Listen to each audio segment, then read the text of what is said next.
Hello, friends. Welcome to BudgetIQ. If you just got your first paycheck of 2026, I need you to stop whatever you're doing and take a really close look at it. No, seriously, pull it up right now if you can. Look, this isn't just any new year. Because of the new One Big Beautiful Bill Act, or OBBA for short, and some pretty major economic shifts, the rules of the game have completely changed. As of January 1st, the old playbook is officially out the window. So today, we're going to conduct a full-on forensic audit of your paycheck together. We're going to cover the 3 absolutely critical moves you need to make right now to stop you from leaking cash you probably didn't even realize you were losing. All right, quick disclaimer before we jump in.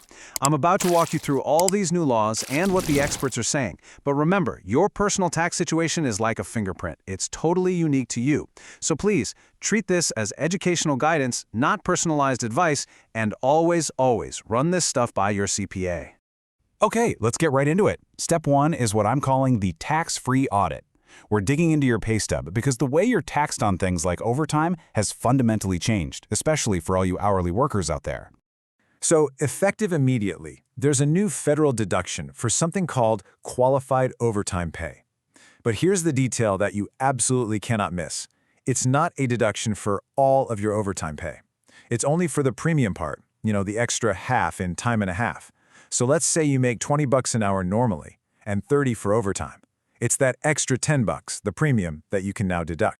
And trust me, this can be a huge deal. You can deduct that premium pay up to $12,500 a year if you're single, or a massive $25,000 if you're married and filing jointly. Now keep in mind there are income limits. The benefit starts to phase out if you're making over $150,000 as a single filer or $300,000 as a couple. Okay, but here's the trap. This is the big one. Your employer's payroll system might not be up to speed yet. This means it could still be withholding taxes on that premium pay like it's regular income. You're basically giving the government an interest-free loan with your own money every single paycheck. So how do you fix it? It's actually pretty simple. First, check your pay stub. If you know you're going to be working a lot of overtime this year, you should seriously consider adjusting your W-4 form to lower your withholding. Why? Because this puts that tax benefit back in your pocket now instead of you having to wait a whole year to get it back as a refund. Okay, let's switch gears and talk to everyone in the service industry, because this next one is a real game changer. For all you bartenders, servers, and anyone earning tips, the no tax on tips provision is officially live. This means you can deduct up to $25,000 in tips from your federal income taxes every year.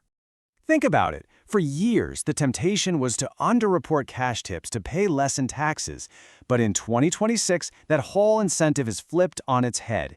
Now, since that first $25,000 in tips is shielded from federal income tax, you can report your full income, prove to the bank you make more money, and get that car loan or that mortgage, all without jacking up your federal tax bill.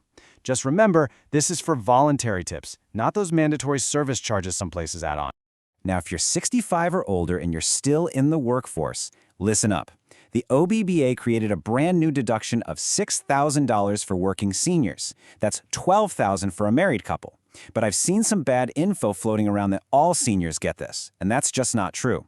This deduction has an income limit, and it starts to disappear if your income goes over $75,000 for singles or $150,000 for married couples.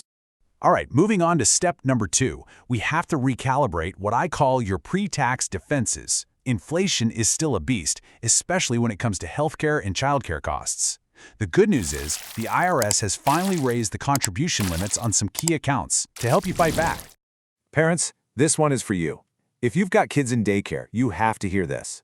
For almost 40 years, the dependent care FSA limit has been stuck at $5,000. Well, as of January 1st, 2026, that limit has finally jumped to $7,500. That is a massive and frankly long overdue increase. But there's a catch. A potential glitch. If you were one of those people who just let your benefits auto-renew from last year, there's a very good chance your HR system defaulted you to the old $5,000 limit. You could be leaving $2,500 of tax-free money on the table. So right after this, go into your benefits portal and make sure you bump that election up to the new max. Now let's talk retirement. The standard 401k contribution limit is now up to $24,500 for 2026. So if you're one of those people who contribute to fixed dollar amount each paycheck, you need to go in and update it. And for anyone out there between the ages of 60 and 63, you're in a special window. There's a new super catch-up contribution that lets you put away an extra $11,250. That is way more than the standard catch-up. All right, let's take a quick breath. If you're finding this helpful and getting some value out of it, do me a quick favor and hit that like button and subscribe if you haven't already. It honestly helps the channel out a ton and lets me keep making these explainers for you. Okay, back to it. And that brings us to our third and final action. Once you've audited your paycheck and recalibrated your defenses to secure all this extra cash, what's the smartest way to actually use it? We're going to look at auto loans, savings rates, and a brand new type of savings account for newborns that people are calling Trump accounts since they were part of that OBBA legislation. So if you're in the market for a new car in 2026, you can now deduct the interest you pay on that loan, up to $10,000 a year. But, and this is a big but, the rules are incredibly strict. 1, it has to be a brand new car. 2, it's for personal use only. And 3, this is the one that'll trip people up. It must have had its final assembly right here in the United States. Also, this deduction phases out if you earn over 100 grand as a single filer or 200 grand filing jointly. Now you might hear people say, oh, just check if the VIN starts with a 1, 4, or 5. The IRS is not playing around here. They explicitly warn against just guessing. You need to physically check the vehicle information label, it's usually on the car door, or use the official NHTSA VIN decoder website to be absolutely sure. Do not guess on this one. Let's talk about your savings. We've got to separate fact from forecast here. Fact: the Fed cut interest rates in late 2025. Forecast: most experts predict that rates could drop even more throughout 2026. What does that mean for you? It means the amazing rate you're getting on your high-yield savings account is probably going to drop right along with it. So, this brings up a really big question for your cash. Is it time to make a move? Right now could be the perfect window to lock in one of today's higher rates with a certificate of deposit or a CD. Doing that would guarantee your return for a set amount of time, instead of just sitting back and watching your savings rate potentially fall all year. And finally, a big one for new parents. If you have a child born anytime between January 1st, 2025 and the end of 2028, you need to look into these new child savings accounts. For eligible newborns, the government will actually deposit $1,000 to get the account started. But here's the crucial part. It is not automatic. You have to file IRS Form 4547 to claim that seed money for your kid. So, there you have it. Your 2026 action plan is crystal clear. 1, audit that pay stub for the new overtime and tip deductions to make sure you're not overpaying taxes. 2, recalibrate your FSA and 401k contributions to hit those brand new higher 2026 limits. And 3, be strategic with your cash. Think about your car loans, your savings strategy, and those new child accounts. The rules of money have definitely changed, but now you know exactly how to play the new game to win in 2026. Thank you so much for watching.